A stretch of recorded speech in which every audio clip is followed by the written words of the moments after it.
கறிக்கோழி பண்ணை உற்பத்தியாளர்களுக்கு கிலோவுக்கு 20 ரூபாய் வளர்ப்பு கூலி வழங்க வேண்டும் என வலியுறுத்தி தமிழக விவசாயிகள் பாதுகாப்பு சங்கம் சார்பில் தேனி மாவட்ட ஆட்சியர் அலுவலகம் முன்பு கண்டன ஆர்ப்பாட்டம் நடைபெற்றது. இந்த ஆர்ப்பாட்டத்தில் பல்வேறு விவசாயிகள் சங்க பிரதிநிதிகள், கறிக்கோழி பண்ணை தொழிலாளர்கள் மற்றும் விவசாயிகள் திரளாக பங்கேற்றனர். அவர்கள் கறிக்கோழிகளை கையில் ஏந்தியவாறு வளர்ப்பு கூலியை உயர்த்தி வழங்க வேண்டும் என முழக்கங்கள் எழுப்பினர்.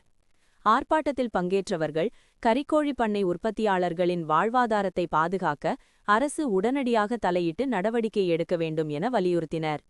தற்போதைய தீவன விலை உயர்வு, மின் கட்டணம், மருந்து செலவுகள் உள்ளிட்டவற்றை கருத்தில் கொண்டு கிலோவுக்கு வழங்கப்படும் வளர்ப்பு கூலியை ரூபாய் 20 உயர்த்தி நிரந்தர அரசாணை வெளியிட வேண்டும் என்றும் கோரிக்கை வைத்தனர். மேலும் வரவிருக்கும் கோடை காலம் காரணமாக கறிக்கோழி வளர்ப்பில் செலவுகள் மேலும் அதிகரிக்கும் என அவர்கள் தெரிவித்தனர்.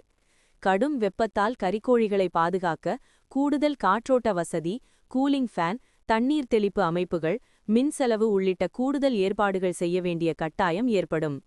இதனால் உற்பத்தி செலவு கணிசமாக உயரும் நிலையில் தற்போதைய கூலி போதுமானதாக இல்லை என்றும், கோடைக்கால சிரமங்களை கருத்தில் கொண்டு கூலியை உயர்த்தி வழங்க வேண்டும் என்றும் அவர்கள் வலியுறுத்தினர். மேலும் தனியார் நிறுவனங்கள் கட்டாயப்படுத்தி குஞ்சுகளை இறக்கும் நடைமுறையால் விவசாயிகள் கடும் நஷ்டத்தை சந்தித்து வருவதாக தெரிவித்தனர். குஞ்சுகள் வழங்கல், தீவன விலை நிர்ணயம், கொள்முதல் விலை உள்ளிட்டவற்றில் அரசு கண்காணிப்பு அமைக்க வேண்டும் என்றும் அவர்கள் வலியுறுத்தினர்.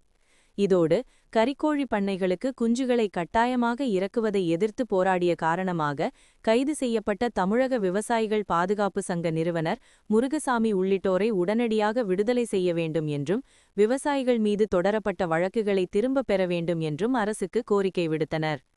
அரசு விவசாயிகள் மற்றும் கறிக்கோழி பண்ணை தொழிலாளர்களின் நலனை கருத்தில் கொண்டு உரிய பேச்சுவார்த்தை நடத்தி நிரந்தர தீர்வு காண வேண்டும் என்றும் ஆர்ப்பாட்டக்காரர்கள் வலியுறுத்தினர்.